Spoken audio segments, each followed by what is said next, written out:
Okay, friends, welcome back and very good afternoon to everybody. I hope you all are safe, your family members, your friends, your relative, all are safe.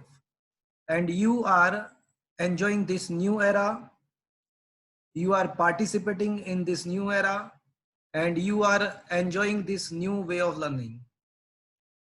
So friends, on the last lecture, we had discussed a very important topic corresponding to capacitor.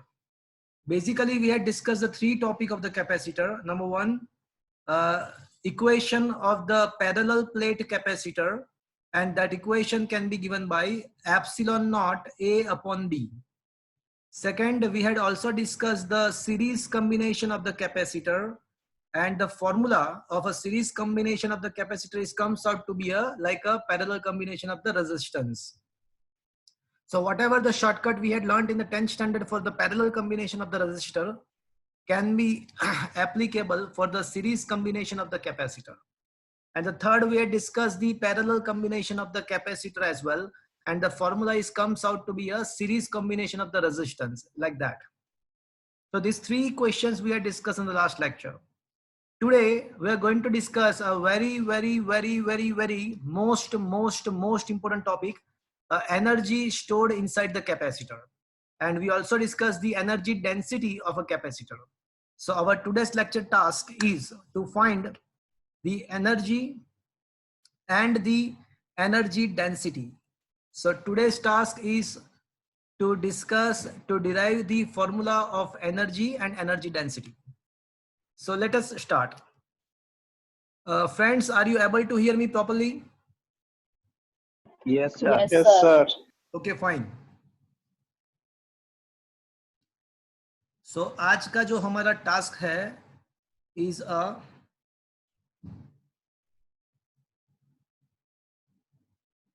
energy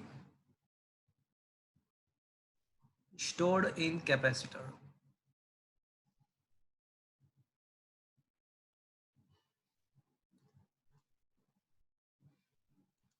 So that is our today's task.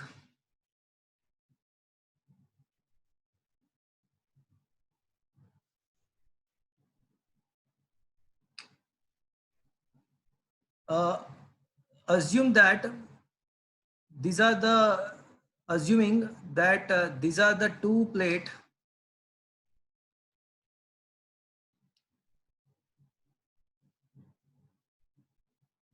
यहाँ पे capacitor के दो plates है ऐसा assume कर देते हैं.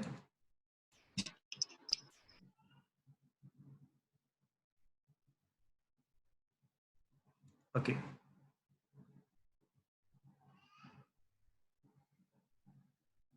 These one are the two plates of a capacitor. This is the initial situation, and in the initial situation we will assume that the capacitor is uncharged. अभी उसको मैंने चार्ज बैटरी के द्वारा चार्ज नहीं किया हुआ है, उसको बैटरी के द्वारा चार्ज अभी हमने नहीं किया हुआ है, उसको अभी वो अनचार्ज्ड है. तो this is what is the initial situation जहां पे अभी मैंने कोई चार्जिंग नहीं किया हुआ है.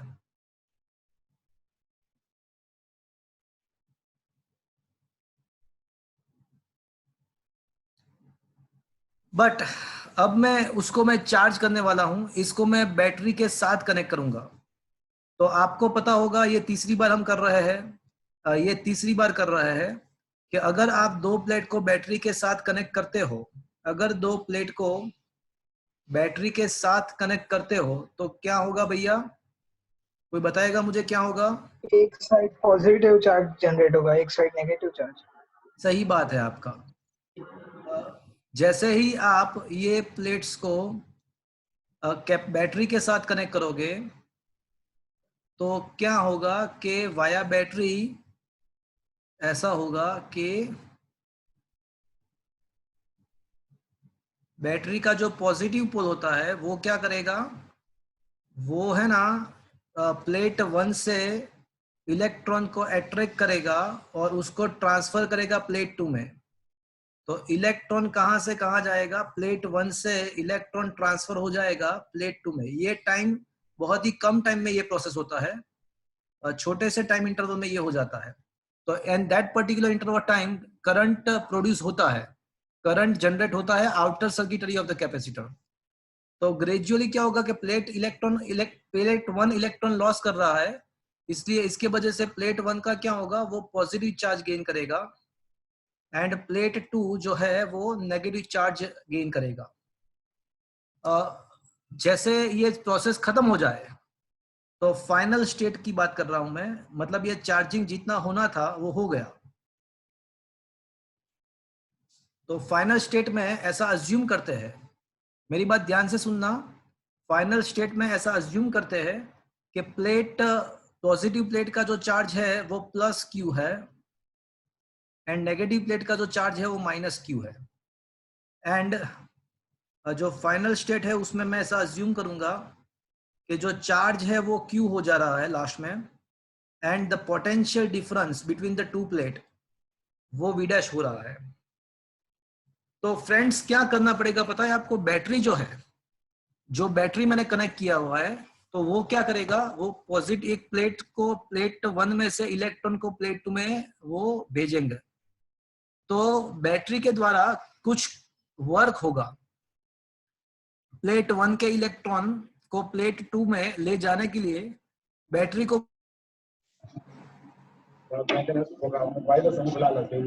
हेलो हर्षिल, तू तो लेक्चर अटेंड ना तो करवाना। फ्रेंड्स क्या मेरी आवाज आपको सुन पा रहे हो आप? Yes. Are you able to hear me? हाँ बारी। फ्रेंड्स आप मेरी आवाज सुन पा रहे हो? हाँ यस सर।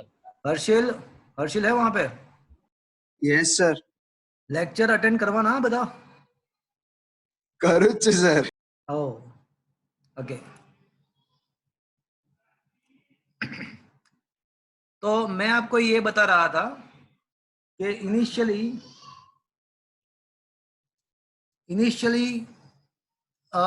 प्लेट, दोनों प्लेट अनचार्ज्ड है, बट लास्ट मोमेंट पे, इनिशियल मोमेंट पे दोनों प्लेट जो है उसमें कोई चार्ज नहीं है। दोनों प्लेट का कोई चार्ज नहीं है इनिशियली। अब बैटरी को कनेक्ट करते हैं और दोनों कैपेसिटी, मतलब ये कैपेसिटर के दोनों प्लेट को हम चार्ज करते हैं। किसी के स्पीकर में से आवाज आ रहा है, let me mute them. Okay, अगर कुछ पूछना है तो अलग से मुझे पूछ लेना। ओके, तो प्लेट, अब क्या करेंगे हम, इसको कैपेसिटर को चार्ज करेंगे। तो आफ्टर बीइंग चार्ज सपोज के ये जो प्लेट है उसके जो चार्जेस है plus Q and minus Q है, तो charge on the capacitor is assumed to be Q and potential difference between the two plate is assumed to be a V. But ये कैपेसिटर चार्ज करने के लिए battery को कुछ work करना पड़ेगा। पॉजिटिव एंड नेगेटिव प्लेट पे charge establish करने के लिए, ये प्लेट पे चार्ज एस्टैब्लिश करने के लिए यहाँ पे कुछ वर्क होगा। तो ये जो वर्क होगा बैटरी के द्वारा, that work is going to be stored as a potential energy of a capacitor. देखो एक बात हमेशा याद रखो कि कोई भी सिस्टम में अगर पोटेंशियल एनर्जी स्टोर होता है तो वो ऐसे खुद के मुफ्त में नहीं स्टोर होता है। By the conservation of energy कुछ ना कुछ तो एनर्जी हमको प्रोवाइड करना पड़ेगा, वो ऐसे ही फ्री में पोटेंशियल एनर्जी डेवलप नहीं होती है।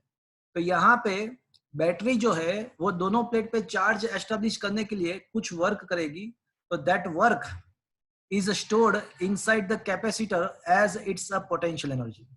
तो अगर मुझे ये पोटेंशियल एनर्जी का फॉर्मूला निकालना है, अगर मुझे ये पोटेंशियल एनर्जी का मुझे अगर फॉर्मूला निकालना है तो मैं कैसे निकलूंगा, कोई मुझे बताएगा?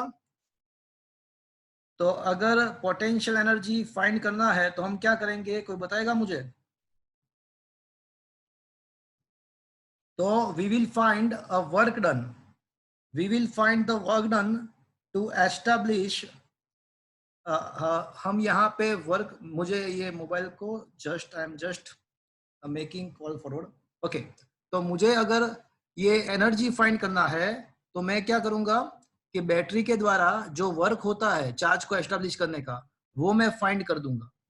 तो that work is not just a work done, this work is not just a work done, is also going to be a potential energy stored inside the capacitor. तो सर आज बहुत लैग हो रहा है।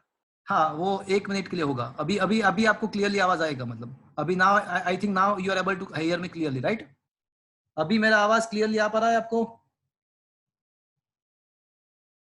अभी आप सुन पा रहे हो मुझे clearly? Yes Yes, sir. Okay. तो मुझे वर्क फाइंड करना है। तो इनिशियल स्टेट में कोई चार्ज नहीं था, फाइनल स्टेट में क्यू चार्ज था, बट कुछ इंटरमीडिएट स्टेट हम अज्यूम करते हैं। इनिशियल एंड फाइनल स्टेट के बीच का कोई स्टेट अज्यूम करते हैं, इंटरमीडिएट स्टेट। तो हम कोई इंटरमीडिएट स्टेट को अज्यूम करेंगे अभी।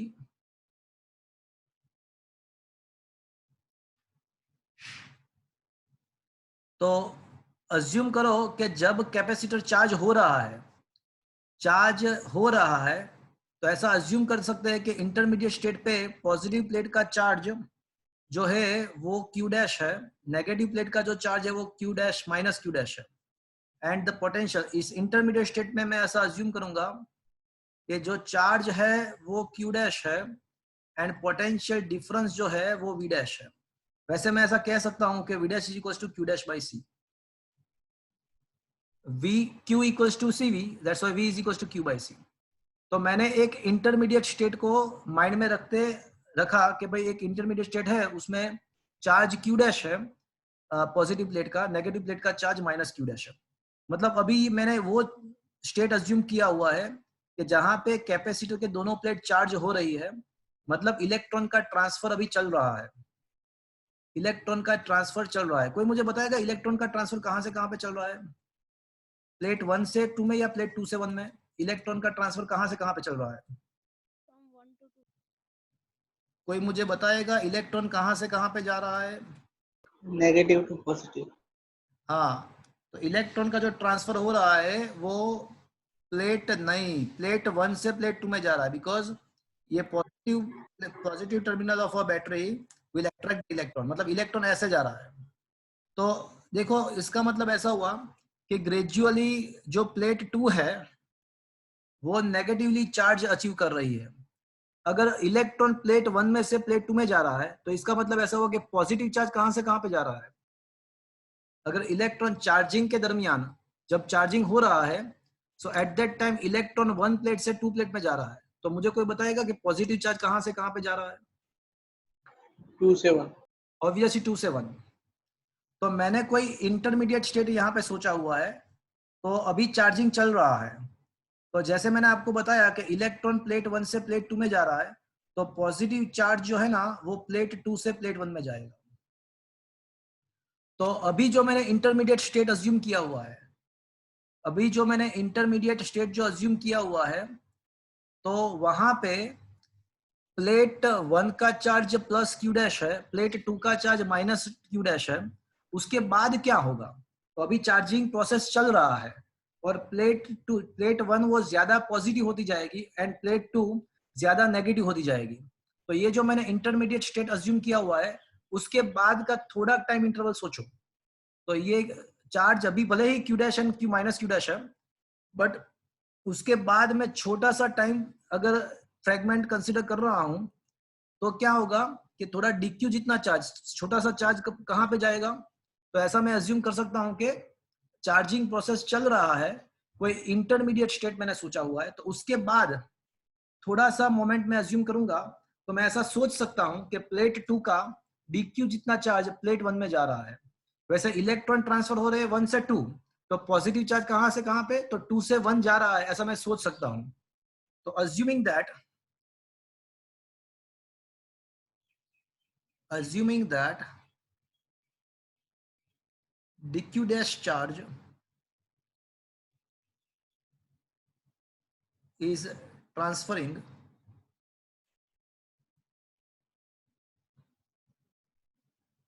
from plate 2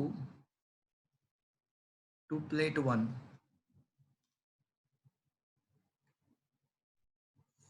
So work done required for that. चलो, तो ये छोटा सा DQ चार्ज को ट्रांसफर करने के लिए पहले मैं उसके लिए कितना वर्क हो रहा है वो मैं फाइंड कर दूंगा. So I am just finding the work done to send the DQ charge from plate 2 to plate 1. और उसके बाद मैं क्या करूंगा, ये छोटा सा चार्ज ट्रांसफर करने के लिए कितना वर्क है वो मैं फाइंड कर दूंगा. और उसके बाद मैं क्या करूंगा, कोई मुझे बताएगा? वोल्टेज डिफरेंस से मल्टीप्लाई. हाँ, मैं वो तो मैं करूंगा ही. वर्क डन मैं फाइंड कर दूंगा. उसके बाद मैं क्या करूँ, चलो पहले वर्क डन फाइंड कर लेते हैं. तो वर्क डन, हाँ, work done required for that, इसको मैं DW बोलता हूँ. तो कोई मुझे बताएगा क्या लिखना चाहिए मुझे? ये DQ डैश जो जितना जो चार्ज है उसको ट्रांसफर करने के लिए जो वर्क रिक्वायर्ड है वो मैंने DW एज्यूम किया. तो कोई मुझे बताएगा वो DW का फॉर्मूला क्या आएगा? Integration DQ. नहीं, पहले छोटा सा work done. F dot D. DQ. Friends, आप भूल गए कि अगर यूनिट चार्ज को अगर आप मूव करते हो तो वर्क डन जो होता है उसको पोटेंशियल डिफरेंस कहते हो. Work done to move a unit charge from one place to other place is equals to the potential difference between that two plate points. तो अगर Q चार्ज को अगर आपको मूव करना है तो कितना वर्क करना पड़ेगा आपको? तो 2-3 न्यूमेरिकल्स में भी था भाई. यूनिट चार्ज, हाँ, अगर यूनिट चार्ज को मूव करते हो एक प्लेस से दूसरे प्लेस पे तो जो वर्क डन है वो पोटेंशियल डिफरेंस जितना होता है. तो for the unit charge the work done is equals to potential difference. तो for the moment of the Q charge the work required is equals to Q into delta V. तो यहाँ पे work done को जो formula है वो actually Q delta V है.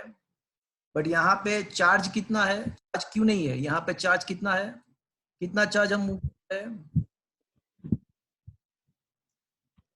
कितना चार्ज मूव कर रहे हैं हम? DQ. DQ डैश जितना. एंड पोटेंशियल डिफरेंस कितना है अभी? पोटेंशियल डिफरेंस कितना है अभी? V नहीं है. V तो लास्ट में होता है.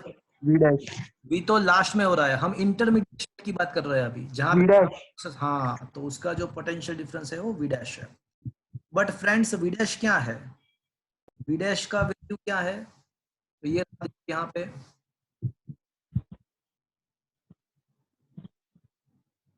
Q dash by C.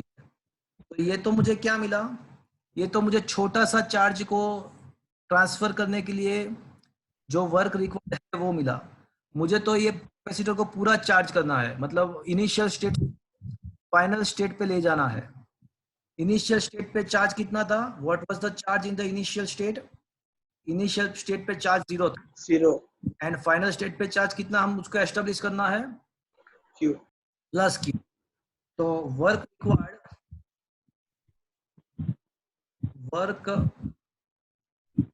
required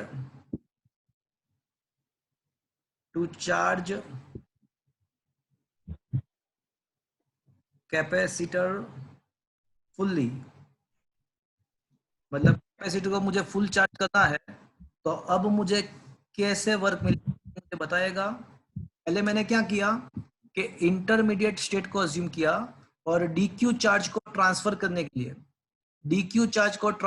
के लिए कितना वर्क होता है वो मैंने फाइंड किया. बट मुझे पता है मुझे खाली DQ जितना चार्ज ट्रांसफर नहीं करना है. मुझे कितना चार्ज कहां से कहां तक चार्ज को ट्रांसफर करना होगा?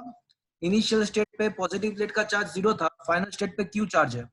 तो अब मुझे फुल्ली चार्ज करना है कैपेसिटर को, तो नेटवर्क कितना करना पड़ेगा? कोई मुझे बताएगा? Applying integration both the sides. हाँ, मतलब इंटीग्रेशन कहां से कहां तक? 0 to Q. Very good. तो यहाँ पे कैपेसिटर को अगर मुझे फुल चार्ज करना है तो इंटीग्रेशन करना पड़ेगा फ्रॉम 0 टू Q. किसका? तो ये जो छोटा सा वर्क मिला उसका, मतलब 0 to Q and right side आएगा Q dash by C DQ dash. 1/C is outside the integration. एक स्टेप में यहाँ पे एक स्टेप में बढ़ा रहा हूँ. 1/c is comes out to be integration as it is a constant. अब इंटीग्रेशन आपको शायद पता होगा फ्रेंड्स के इंटीग्रेशन x dx का क्या होता है, x raised to 1 dx का क्या होता है friends?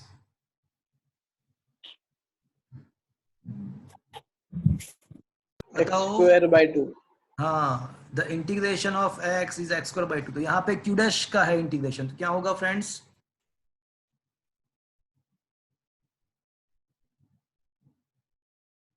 So integration q dt, integration x dx x square by 2, integration q dash dq dash, तो उसका q डैश स्क्वायर बाई 2 होगा. बट ये लिमिट वाला इंटीग्रेशन है, तो इंटीग्रेशन होने के बाद आपको लिमिट लगाना पड़ेगा 0 to q. पहले अपर लिमिट अप्लाई करो, बाद में लो लिमिट अप्लाई करो, तो ये हो जाएगा q square by 2 minus 0 square by 2. लिखने की जरूरत नहीं है. तो जो वर्क डन मिलेगा हमको वो मिलेगा q स्क्वायर बाई 2c. तो फ्रेंड्स ये जो वर्क डन है, अब ये मुझे जो वर्क डन मिला वो जीरो से इनिशियल से लेके फाइनल स्टेट तक कैपेसिटर को पूरा चार्ज करने के लिए जो कितना रिक्वायर्ड वर्क है वो मुझे मिल गया. And the work is not just a work done, it is also the energy stored as a potential energy inside the capacitor. तो potential energy of a capacitor can be given by formula q square by 2c. So friends, this one is the formula of a potential energy of a capacitor. तो friends मुझे यहाँ पे capacitor का potential energy का formula यहाँ पे मुझे मिला.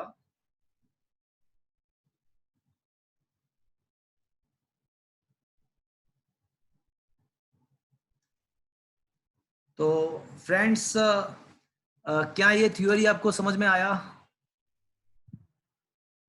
तो यहाँ पे वापस से एक बार पूरा जो ट्रैक रिकॉर्ड कैसा है ट्रैक, इसका मैं बता देता हूँ आपको. तो पहले हमने इनिशियल स्टेट अज्यूम किया, वहां पे कोई चार्ज नहीं था. फिर फाइनली मैंने ऐसा अज्यूम किया कि वो जो चार्ज हो रहा है वो फाइनल चार्ज उसका क्यू हो रहा है. और फिर मैंने क्या सोचा कि कोई इंटरमीडिएट स्टेट सोच लिया, और वहां पे से छोटा सा चार्ज को ट्रांसफर करने के लिए कितना वर्क हो रहा है वो मैंने फाइंड कर दिया, और उसको मैंने पहले स्टेट से फाइनल स्टेट पे इंटीग्रेट कर दिया, तो मुझे नेट वर्क मिल जाएगा. So this is the energy stored inside the capacitor. But friends, we can also say that, as you know,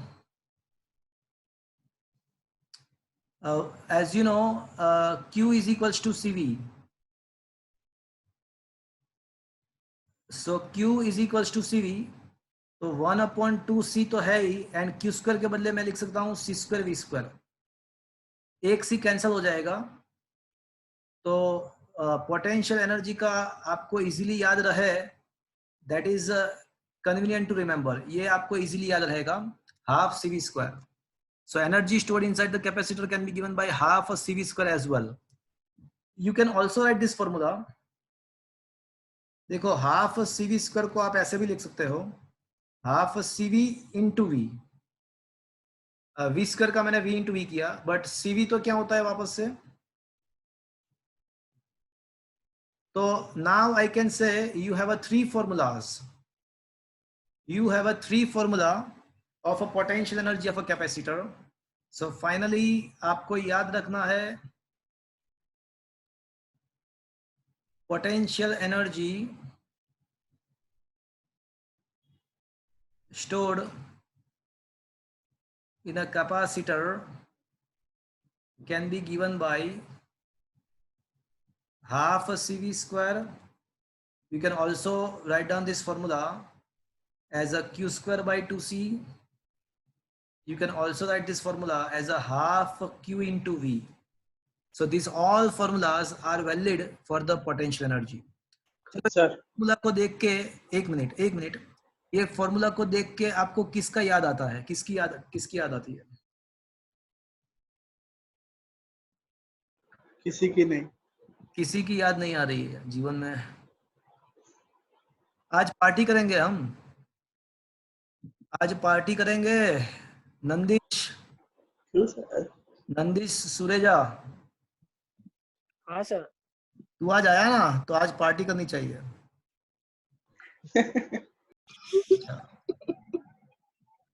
तो कोई मुझे बताएगा इसको देख के क्या याद आ रहा है? Half mv square. क्या याद आ रहा है बोलो? काइनेटिक एनर्जी का half mv very good. Square. कौन बोला? सर जूही। हाँ वेरी गुड। मुझसे ना हो पाएगा।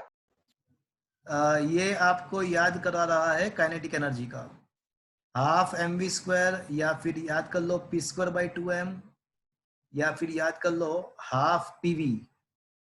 तो it is almost compatible with the kinetic energy. And if you remember rotational kinetic energy है ना, उसका भी ऐसा ही कुछ था.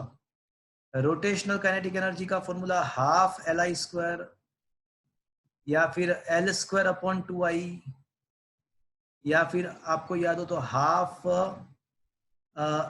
L omega, half my mistake, half Li square नहीं आएगा, आई I ओमेगा स्क्वायर आएगा. सो रोटेशनल काइनेटिक एनर्जी का जो फॉर्मूला है वो भी ऐसा ही है, half I omega square, that is also equals to L square by 2I, and that is also equals to half L omega. So these all formulas are compatible. और मैं आपको एक चीज बताऊं, in future बताओ sir. you will learn the magnetic kinetic energy, magnetic potential energy. Magnetic potential energy का formula आएगा half Li square, where L is the inductance and I is the current. तो ये फॉर्मूला भी आएगा, but अभी उसको रहने दो, कंफ्यूज हो गए, मतलब ज्यादा कंफ्यूज हो गए. मतलब ये चीज जो है वो मैकेनिक्स में भी सिमिलर फॉर्मूला है, इलेक्ट्रिसिटी में भी है, रोटेशनल मैकेनिक्स में भी है, एंड मैग्नेटिज्म में भी ऐसा फॉर्मूला आने वाला है. तो फिजिक्स के अलग अलग ब्रांचेस आप ऊपर से देखते हो तो वो सब अलग अलग है, बट अगर डिटेल में आप जाते हो अंदर, तो फॉर्मूला जो होते हैं वो ऑलमोस्ट कंपेटिबल होते हैं. थोड़ा क्वांटिटी चेंज हो जाता है, बट फॉर्मूला ऑलमोस्ट कंपेटिबल होता है.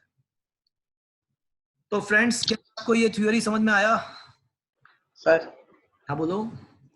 सर जो बैटरी के अक्रॉस जो पोटेंशियल डिफरेंस होता है वही कैपेसिटर के बीच में होगा? नहीं, ऐसा नहीं है.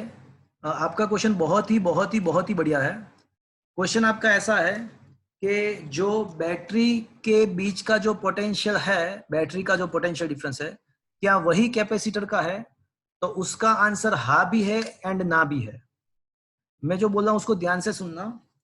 सपोज के ये कैपेसिटर है और उसके साथ आपने 50 वोल्ट का बैटरी कनेक्ट किया हुआ है.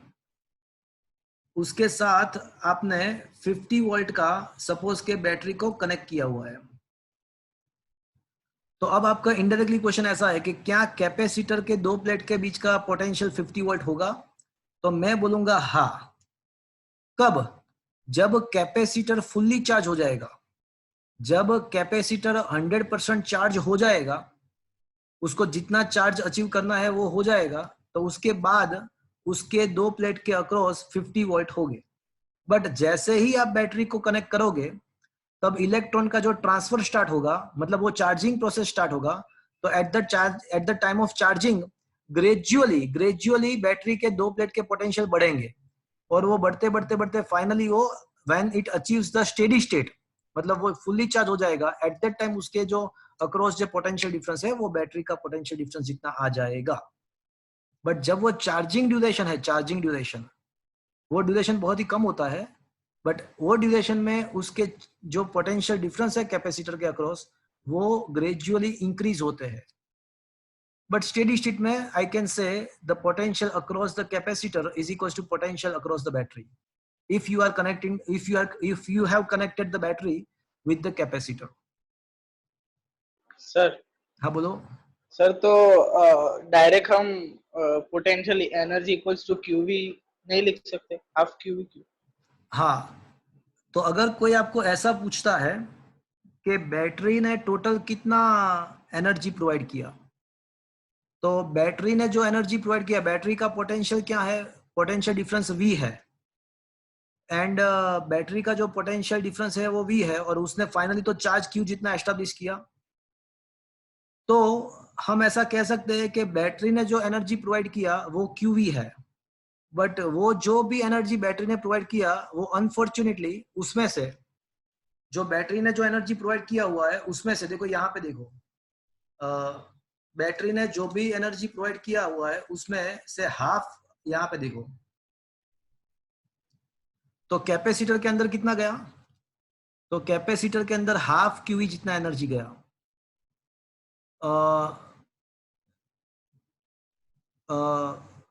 तो बैटरी जो एनर्जी प्रोवाइड करती है टोटली उसके हिसाब से, उसमें से हाफ जो एनर्जी है वो कैपेसिटर को चार्ज करने में लगती है, और बाकी सब एनर्जी वो ऐसे हीट या फिर ऐसे कोई रेडिएशन के हिसाब से मीडियम में डाइल्यूट होता है। आपका जो क्वेश्चन है कि क्या ये एनर्जी क्यूई नहीं होना चाहिए,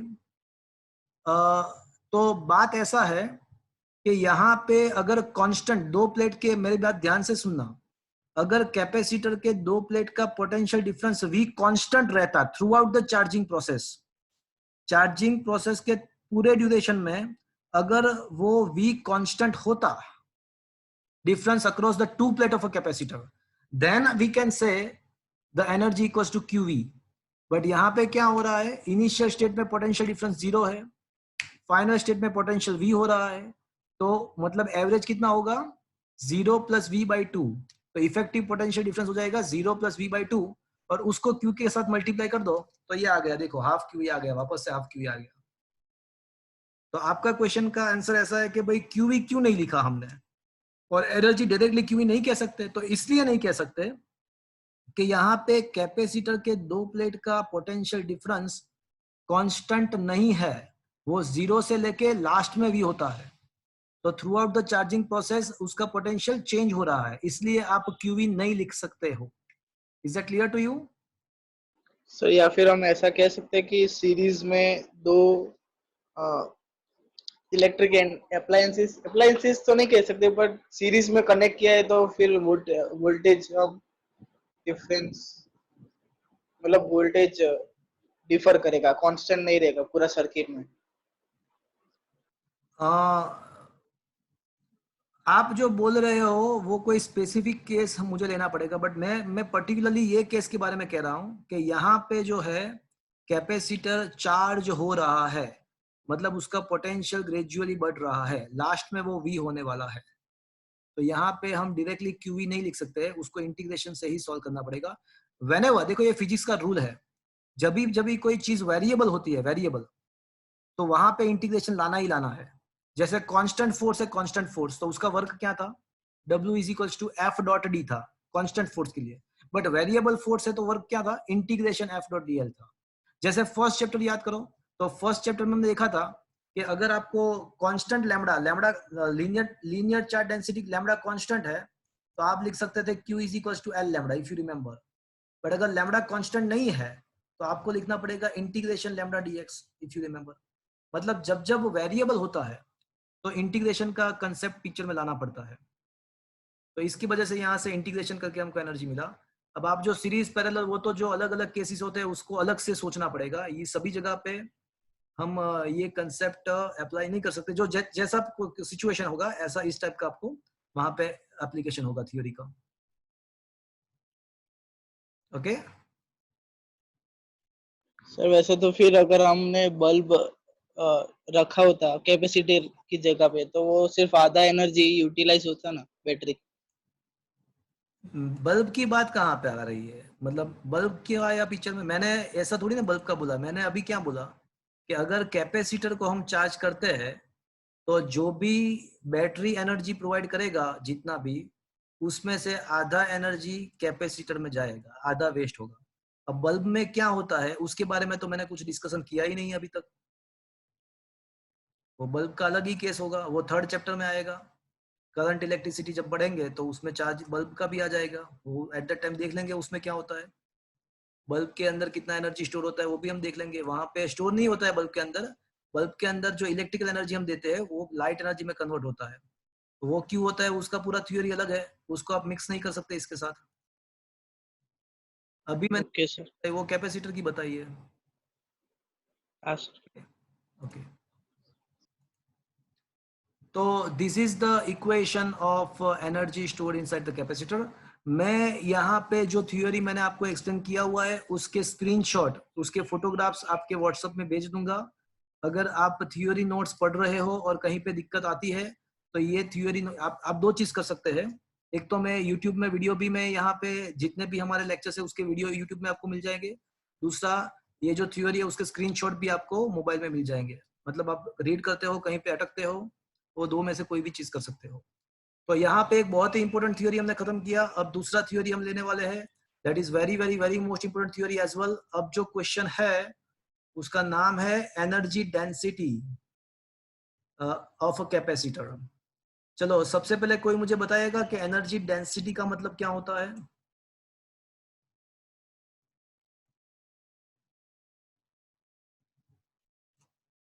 कोई मुझे ये बताएगा कि एनर्जी डेंसिटी किसको बोलते हैं।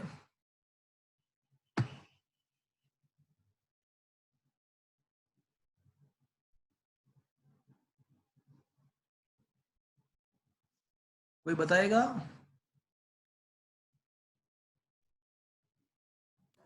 Energy stored per unit volume. Very good. कौन बोला? Sir Juhi. Very good.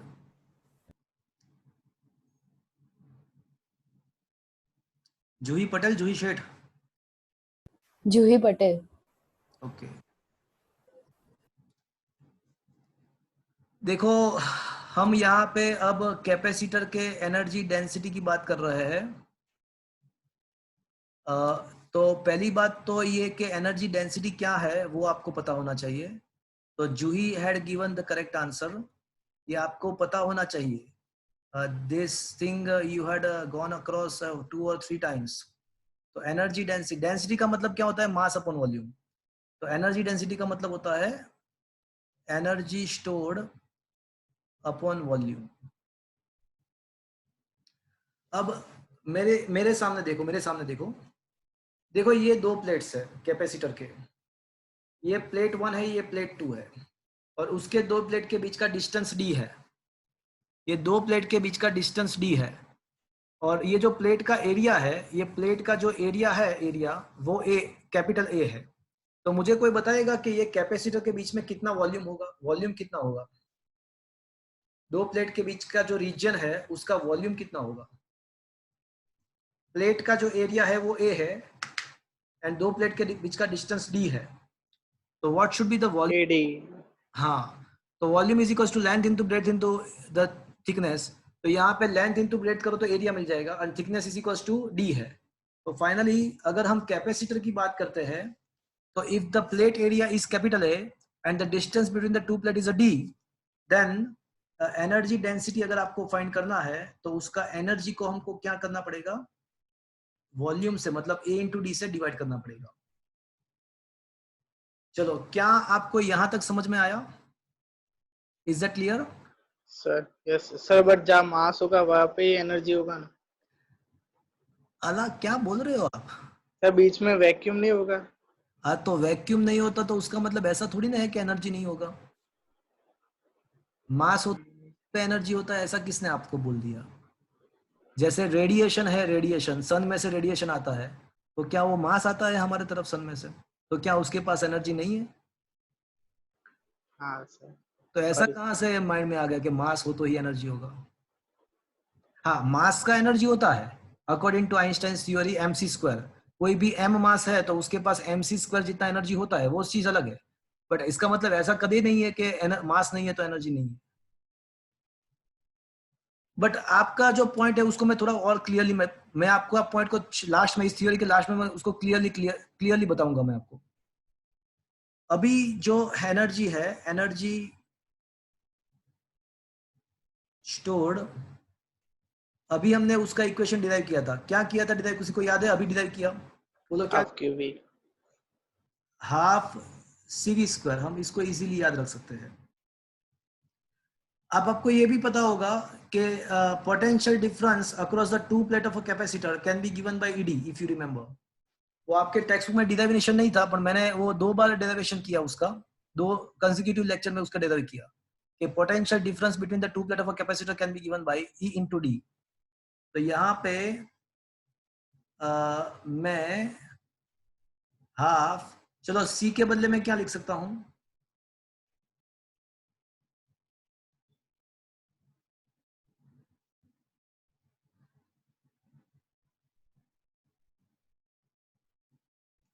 Is it clear everybody?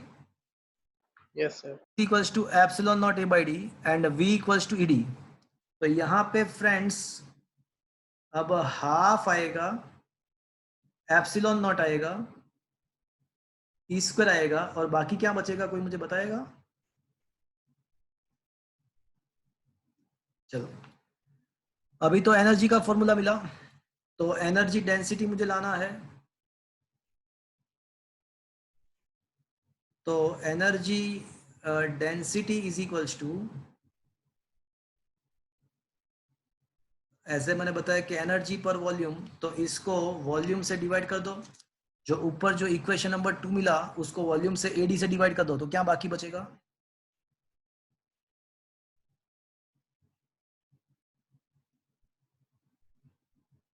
तो this is the formula for energy density. चलो कल मेरा जेडब्ल्यू का लेक्चर था, तो कल जेडब्ल्यू में तनिष हाँ सर। एक क्वेश्चन था जेडब्ल्यू में, बोलो सर। वो मैंने बताया था कि अभी कल हम करने वाले हैं। तो वहां पे क्वेश्चन अच्छा हाँ। स्फीयर था और स्फीयर का एनर्जी डेंसिटी का फॉर्मूला निकालना था, हाँ सर। का एनर्जी डेंसिटी का फॉर्मूला निकालना था। तो अभी हम कह सकते हैं कि ये जेडब्ल्यू में एक क्वेश्चन हमने डिस्कस किया था, उसको खत्म करते हैं। तो इट इज फॉर जेडब्ल्यू और नीट। तो energy density of a sphere, charge sphere, कोई चार्ज स्फीयर है तो अभी डिराइव किया कि half epsilon not into E square. अब स्फीयर के सरफेस पे पोटेंशियल क्या, स्फीयर के सरफेस पे इलेक्ट्रिक फील्ड कितना होता है, के क्यू बाई आर स्क्वायर होता है। तो इसको सिंप्लीफाई करते हैं तो हाफ एप्सिलॉन नॉट के square Q square R power 4, तो half epsilon naught 1/16 pi square epsilon naught square Q square upon R power 4। K का वैल्यू 1/4 पाई एप्सिलॉन नॉट का स्क्वायर होगा तो 16 हो जाएगा। तो उसका फाइनल आंसर आएगा 1/32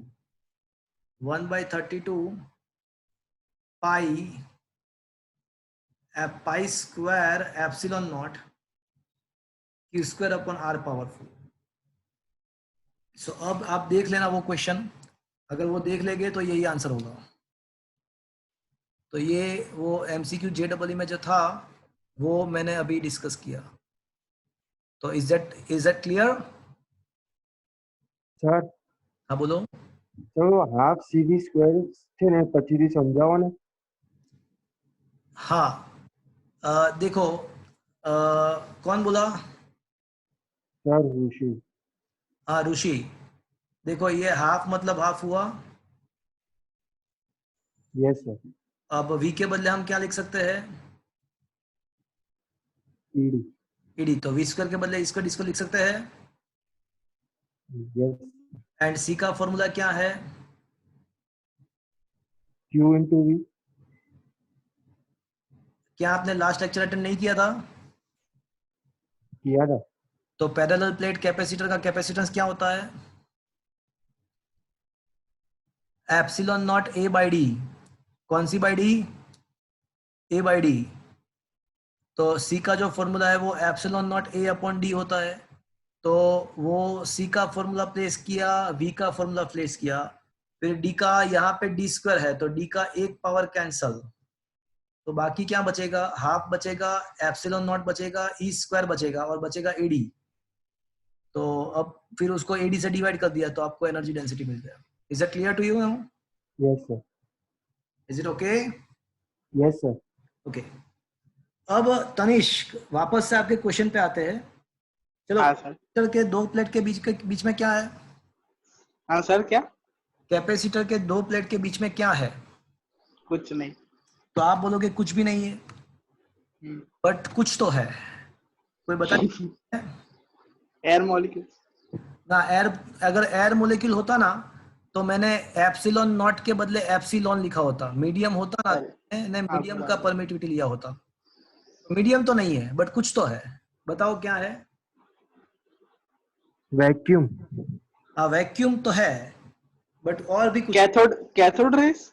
अरे यार कैथोड कहाँ से घूमते, मुझे पता ही नहीं चलता आप कहाँ पे घूमते हो यार। सर वैक्यूम में और चार्ज किया था फिर कैथोड। ना मैं आपको बताऊं कि कैपेसिटर के दो प्लेट के बीच में इलेक्ट्रिक फील्ड होता है from positive plate to negative plate. हाँ अब आपका जो आंसर है उसको मैं क्लियरली ऐसे बोल सकता हूं कि कैपेसिटर के अंदर जो एनर्जी स्टोर होता है वो उसके अंदर के इलेक्ट्रिक फील्ड के कारण होता है। और ये जो लास्ट में हमको जो फॉर्मूला मिला ना, देखो ये लास्ट में एनर्जी डेंसिटी का, तो ये एनर्जी डेंसिटी का जो फॉर्मूला है उसमें देखो बाकी सब कांस्टेंट है, हाफ कांस्टेंट है, एप्सिलॉन नॉट तो 8.85 10⁻12 है। तो इसका मतलब ऐसा हुआ कि energy density is proportional to electric field square. तो ये क्लियरली ऐसा सजेस्ट कर रहा है, ये हमको ऐसा क्लियरली सजेस्ट कर रहा है कि कैपेसिटर के अंदर जो भी एनर्जी होती है वो किसके द्वारा होती है, वो क्यों होती है, तो वो दो प्लेट के बीच के जो इलेक्ट्रिक फील्ड है ना उसके द्वारा होती है, वहां पे स्टोर होती है। तो ये एनर्जी कैपेसिटर की कोई आपको ऐसा पूछे कि कहाँ पे स्टोर होती है, तो हम ऐसा बोलेंगे कि वो दो प्लेट के बीच के इलेक्ट्रिक फील्ड के अंदर स्टोर हो रहा है। So is that clear now to you? Yes sir. Okay, तो हम यहाँ पे इसके बेस पे कुछ क्वेश्चंस हम डिस्कस करने वाले हैं। कुछ न्यूमेरिकल्स इसके बेस पे हम डिस्कस करेंगे। तो ये दोनों थ्योरी, एक एनर्जी वाला एंड दूसरा एनर्जी डेंसिटी वाला, ये दोनों थ्योरी बहुत ही इंपॉर्टेंट है। ये बोर्ड के एग्जाम में सभी सीबीएसई, गुजरात बोर्ड सारे एग्जाम में फ्रीक्वेंटली पूछते हैं ये क्वेश्चंस। तो उसके बेस पे कुछ न्यूमेरिकल्स हम लेने वाले हैं। तो मैं अभी स्क्रीन शेयर कर रहा हूं न्यूमेरिकल्स के लिए।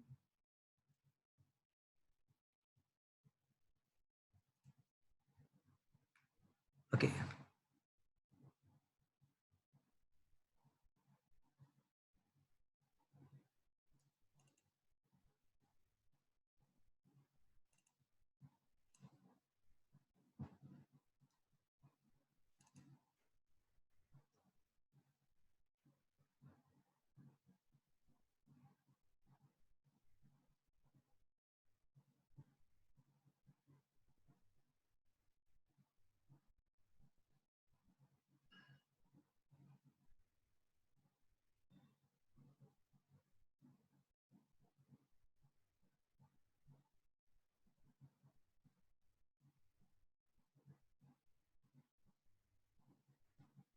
ओके, क्या फ्रेंड्स आपके मोबाइल के स्क्रीन पे ये सेकंड चैप्टर का न्यूमेरिकल्स का नोट्स आ गया है?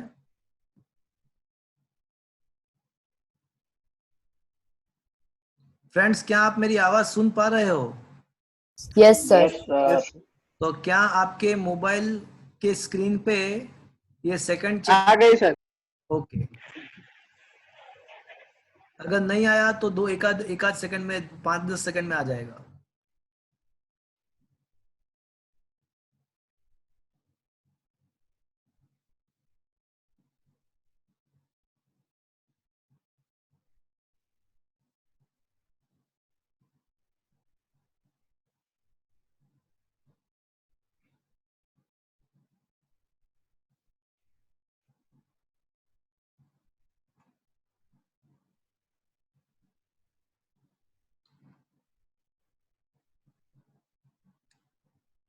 Okay,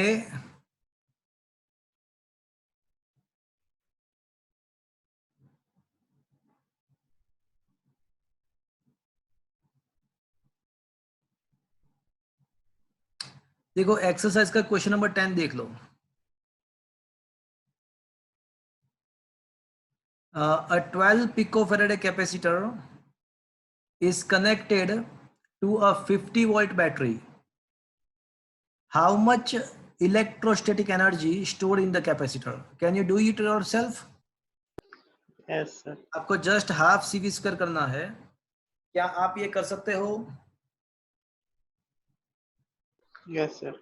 Okay. Now come to the question number exercise question number 5 पे आ जाओ। देखो क्वेश्चन नंबर 5 क्या है। ऐसा लिखा हुआ है कि parallel plate capacitor with the air, दो प्लेट के बीच में अभी क्या मीडियम है, एयर का मीडियम है। तो a parallel plate capacitor with the air between the plates has a capacitance 8 picofarad है।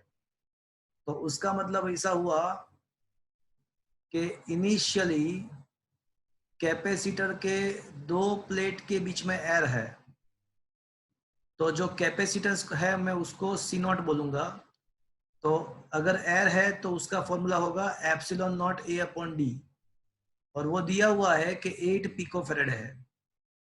चलो अब क्या करते हैं, अब क्या करने वाले हैं, what will be the capacitance if the distance between the plate is reduced by half and the space between them is filled with the dielectric constant of 6। अब दो चीज करते हैं, क्या दो चीज करते हैं, एक तो दो प्लेट के बीच का जो डिस्टेंस है उसको हाफ कर देते हैं, और दूसरी बात दो प्लेट के बीच में जो वैक्यूम है उसको डाई इलेक्ट्रिक मटेरियल से फिल कर रहे हैं। तो द न्यू कैपेसिटेंस, तो जो नया कैपेसिटेंस होगा, ऋषि आप मुझे बताओगे अब मुझे फॉर्मूला क्या लिखना चाहिए। ऋषि पाटिल, ऋषि पाटिल है वहां पे, मिस्टर पाटिल? अच्छा ऋषि दोषी वहां पे है। Yes sir. चलो अब मुझे क्या फॉर्मूला लिखना चाहिए। Sir epsilon A upon D by 2। Very good. अब पहली बात यह है कि आपको परमिटिविटी मीडियम का लिखना पड़ेगा, वैक्यूम का नहीं चलेगा। एरिया का कुछ नहीं होता है, एरिया तो वही रहता है, बट जो distance between the two plate वो हाफ हो रहा है, तो आपको डी के बदले डी बाई 2 लिखना पड़ेगा। अब आपको ये पता होगा कि permittivity of any medium to the permittivity of vacuum is defined as a dielectric constant, first chapter. तो इसका मतलब ऐसा हुआ कि permittivity of any medium is equals to dielectric constant into the permittivity of vacuum। तो अब हम नया जो कैपेसिटेंस है, ये जो न्यू कैपेसिटेंस है C is equals to denominator of denominator goes to numerator, तो 2 न्यूमरेटर में जाएगा। एप्सिलॉन के बदले हम लिख पाएंगे K epsilon not, A as it is, D as it is। But friends epsilon not A by D तो क्या था, epsilon not A by D तो क्या था, वो तो सी नॉट और वो तो 8 था, और के का वैल्यू हमको दिया हुआ है, डाइलेक्ट्रिक कांस्टेंट जो है वो 6 है, यहाँ पे क्वेश्चन में दिया हुआ है। तो finally friends new capacitance will be 48 picofarad है। क्या ये बात समझ में आया friends? Is it understood everybody? कुछ मुझे बताओ भैया। Yes sir. हाँ सर। ओके तो क्वेश्चन नंबर 5 का जो आंसर है वो 48 आना चाहिए। लेट्स सी, देख लेते हैं आ रहा है कि नहीं। 8 6 कितना होता है भैया? 8 6 48, और वापस से 2 भी है ना, तो 2 भी है, तो क्या होगा फाइनल आंसर? 96 पिकोफैराड होगा। So final answer is 96 picofarad and it is there, it is there. चलो अब क्वेश्चन नंबर 6 की बात करते हैं। क्वेश्चन नंबर 6 पे आ जाते हैं। तो क्वेश्चन नंबर 6 इज, क्या लिखा हुआ देखो, लिखा है कि 3 capacitors each of the capacitance 9 picofarad है। 3 कैपेसिटर है, सभी का वैल्यू 9 पिकोफैराड है, are connected in series। So number 1, what is the total capacitance of the combination? आपको सीरीज कॉम्बिनेशन का कैपेसिटेंस निकालना है, एक क्वेश्चन ये है। और दूसरा क्वेश्चन क्या है, what is the potential difference across each of the capacitor. सभी कैपेसिटर के अक्रॉस पोटेंशियल डिफरेंस कितना है वो भी निकालना है। तो फ्रेंड्स सबसे पहले रिजल्टेंट कैपेसिटेंस फाइंड करते हैं। चलो आस्था है वहां पे, आस्था, आस्था 6,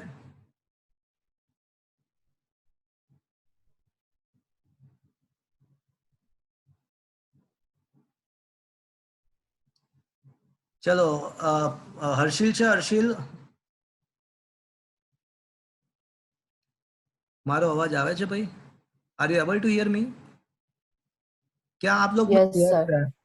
हाँ, तो हर्षिल हर्षिल है वहां पे?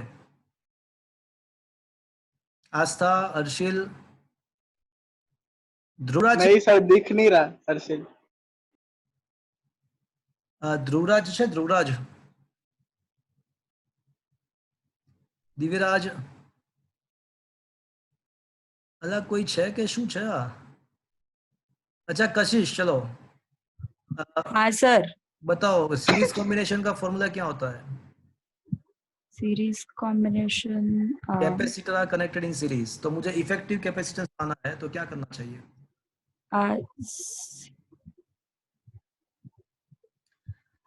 एकदम सिंपल तो था।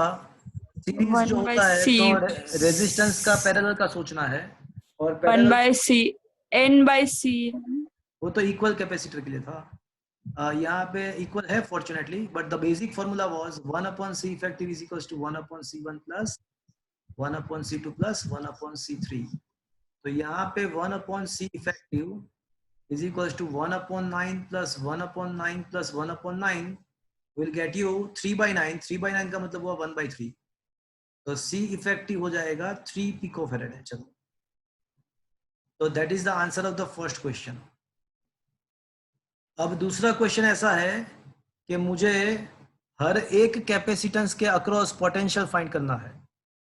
सारे कैपेसिटर्स के अक्रॉस मुझे पोटेंशियल फाइंड करना है। तो here 3 capacitors are connected in series, और अगर आपको याद हो थ्योरी में, तो सपोज कि इसका वोल्टेज V1 है, इसका V2 है एंड इसका V3 है, तो पोटेंशियल रिजल्टेंट पोटेंशियल के लिए क्या करना पड़ेगा आपको? If you remember, then resultant potential was given by V1 plus V2 plus V3। देखो सीरीज में आपको याद होगा कि सारे कैपेसिटर्स के अक्रॉस जो चार्ज होता है वो सेम होता है। याद है आपको, सीरीज कॉम्बिनेशन में चार्ज सेम होता है, and parallel combination of capacitor में उसका पैरेलल में पोटेंशियल सेम होता है, सीरीज में चार्ज सेम होता है। तो charge on each of the capacitor is assumed to be Q। तो अब मैं V1 के बदले क्या लिख सकता हूं फ्रेंड्स?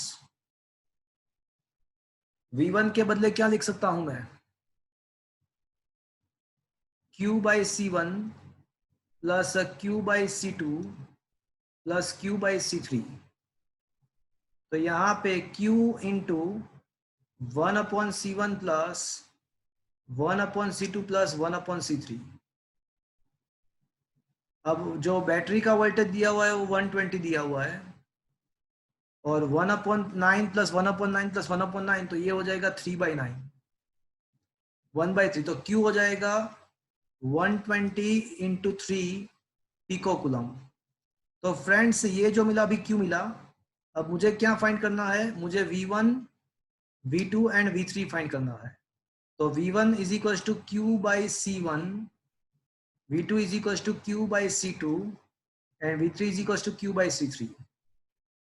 तो Q का जो वैल्यू है वो 360 पिको कूलम है, divide by 9। Pico coulomb pico farad cancel, तो यहाँ पे आएगा 9 4 जा 6 36। तो सभी का आंसर आएगा 40 वोल्ट। यहाँ पे फॉर्चुनेटली हम शॉर्टकट भी अप्लाई कर सकते हैं। यहाँ पे ऐसा कह सकते हैं कि ऐसे सारे कैपेसिटेंस सेम है, तो सभी का यहाँ पे डायरेक्टली हम शॉर्टकट भी अप्लाई कर सकते हैं कि यहाँ पे सारे कैपेसिटेंस सेम है, तो मतलब सारे का पोटेंशियल भी सेम होगा। तो let that potential is assume to be V1। तो यहाँ पे V is equal to, I can directly write 3V1, V1 plus V1 plus V1। तो V1 is equal to V2 is equal to V3 equal to V/3। तो 120/3 मतलब 40। तो directly shortcut से भी answer ला सकते हैं। यहाँ पे शॉर्टकट अप्लाई किया हुआ है, बट मैंने ये मेथड आपको इसलिए समझाया कि अगर सारे कैपेसिटेंस डिफरेंट है, सारे कैपेसिटेंस अगर डिफरेंट है तो उसको कैसे सॉल्व किया जाएगा। तो if the capacitors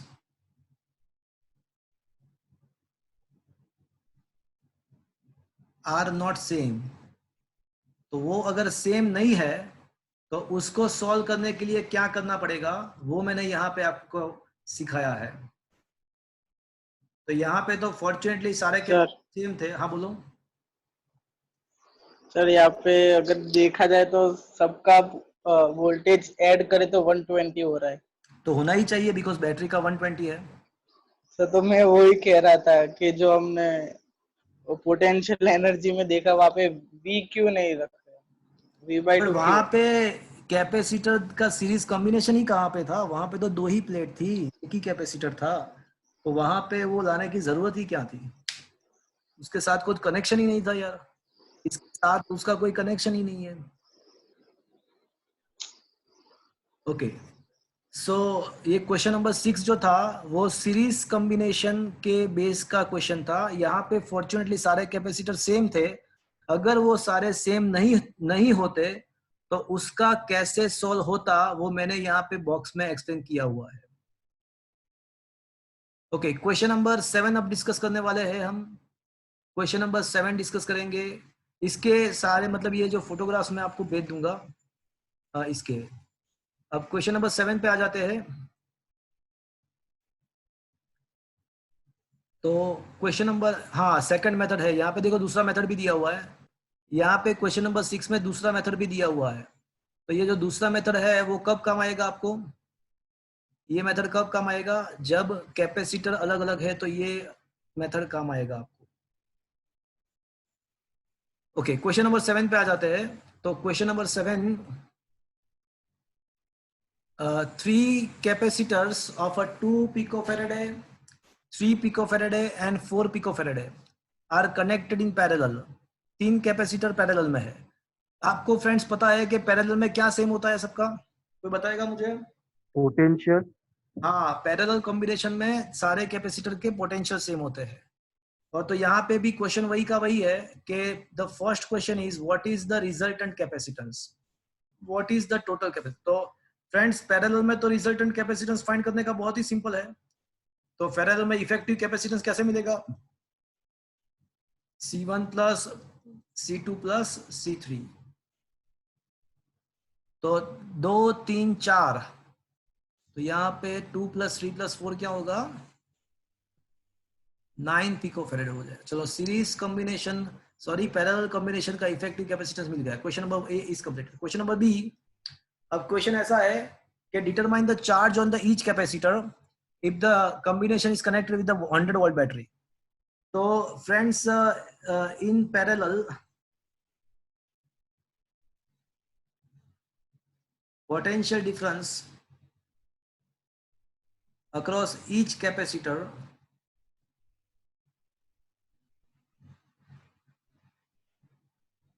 is the same and that is equals to the potential of a battery। तो फ्रेंड्स मुझे चार्ज फाइंड करना है Q1, Q2 and Q3 find करना है। तो कैसे मिलेगा, कोई मुझे बताएगा? Q1 कैसे मिलेगा? C1V। C2V, C3V। C3V। तो C1 जो है वो 2 पिकोफैरेड है एंड V जो है वो 100 है। तो 2 into 100 200 पिको, तो 200 पिको का मतलब हुआ 2 into 10⁻⁻10 कूलम। C2 का जो वैल्यू है वो 3 है, तो यहाँ पे आंसर आएगा 3 into 10⁻10 कूलम आएगा। एंड C3 का जो वैल्यू है वो है 4 है, तो यहाँ पे आएगा 4 into 10⁻10 कूलम। तो this is what is the charge on each of the capacitor. क्या फ्रेंड्स ये बात समझ में आया आपको? Yes sir. Yes, sir. Okay, देखो क्वेश्चन नंबर 8 देख लो। क्वेश्चन नंबर 8 देखो। देख लिया।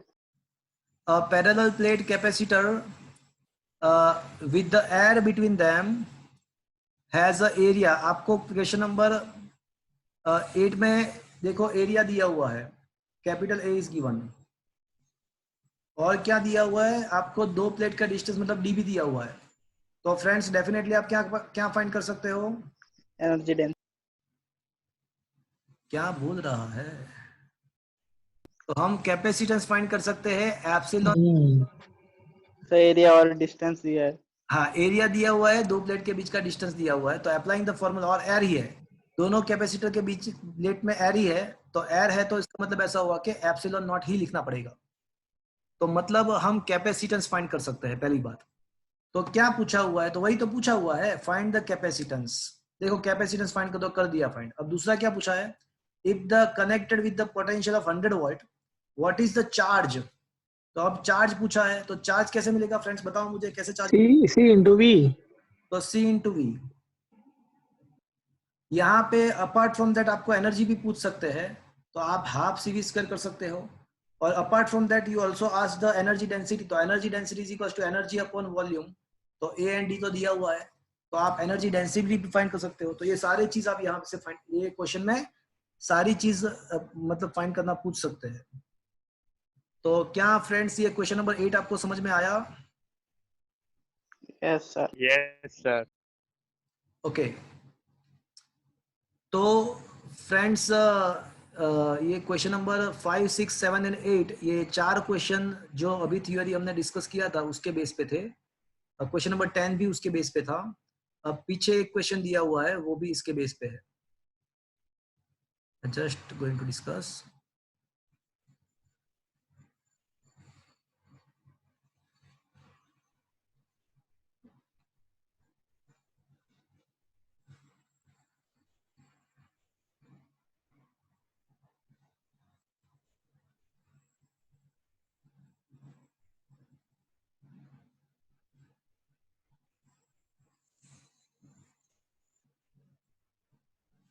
हाँ तनिष, कुछ पूछना है तेरे को? नहीं सर। अच्छा,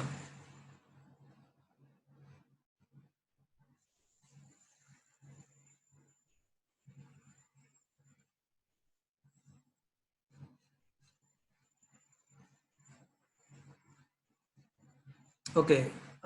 question number 33, question number 33 was asked in the JEE, same question was asked in the JEE 2018। ये क्वेश्चन JEE में पूछा था। A parallel plate capacitor is to be designed with the voltage rating 1 kilovolt। मतलब इसका ऐसा दिया हुआ है कि वोल्टेज 1 किलोवोल्ट दिया हुआ है, using a material of a dielectric constant 3। देखो यहाँ पे डाइलेक्ट्रिक कांस्टेंट भी दिया हुआ है 3, and the dielectric strength. Friends आपको पता है डाइलेक्ट्रिक स्ट्रेंथ क्या है? याद करो, what was the dielectric strength? Maximum electric.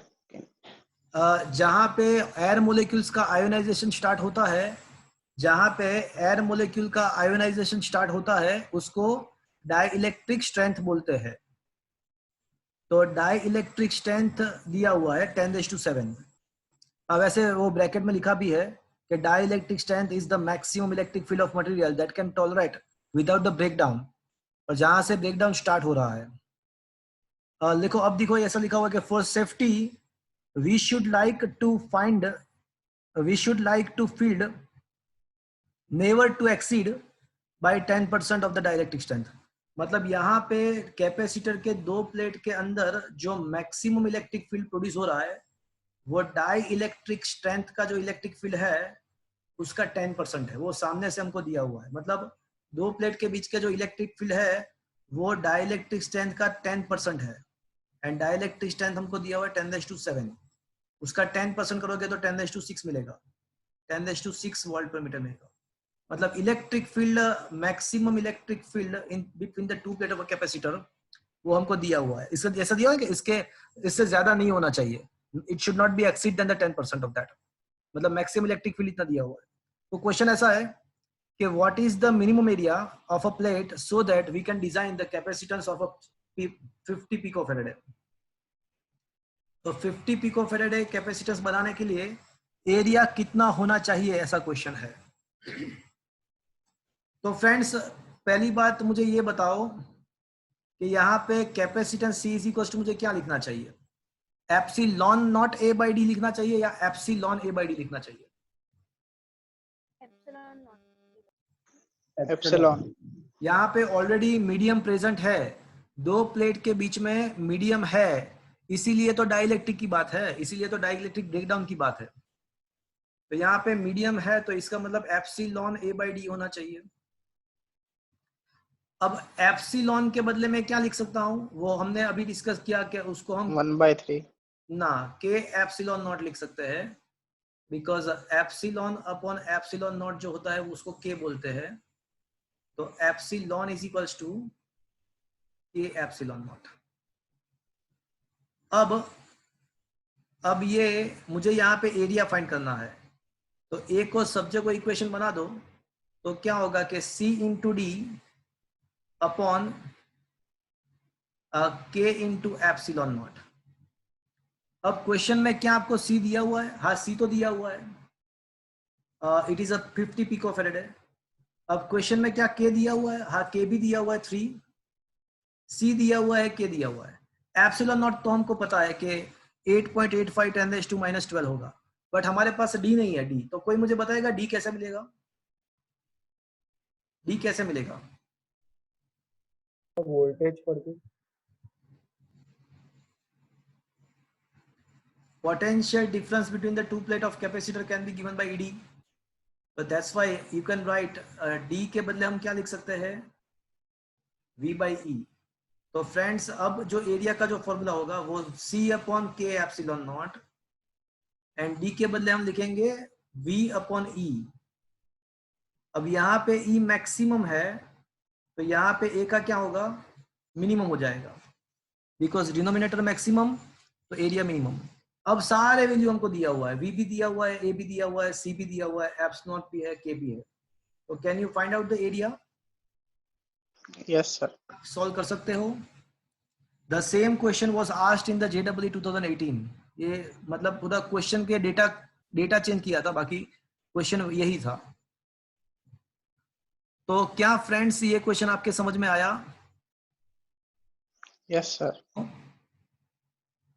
Yes और नो? Yes sir. ओके। और इसके बेस पे एक लास्ट क्वेश्चन अब लेने वाले हैं हम, वो कैपेसिटेंस के बेस पे ही है। एक क्वेश्चन, लास्ट क्वेश्चन हम ले लेते हैं।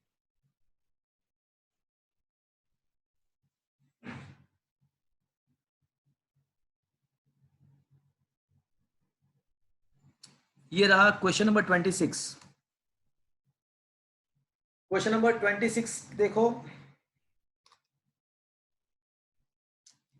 तो the plate of a parallel plate capacitor have an area of 90, मतलब 26 जो क्वेश्चन है उसमें हमको प्लेट का एरिया दिया हुआ है।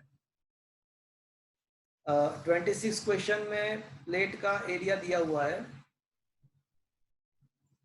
ओके, फिर उसके बाद दिया हुआ है सेपरेशन दिया हुआ है। तो फ्रेंड्स, हमको एरिया भी दिया हुआ है, सेपरेशन भी दिया हुआ है। तो सबसे पहले हमको है,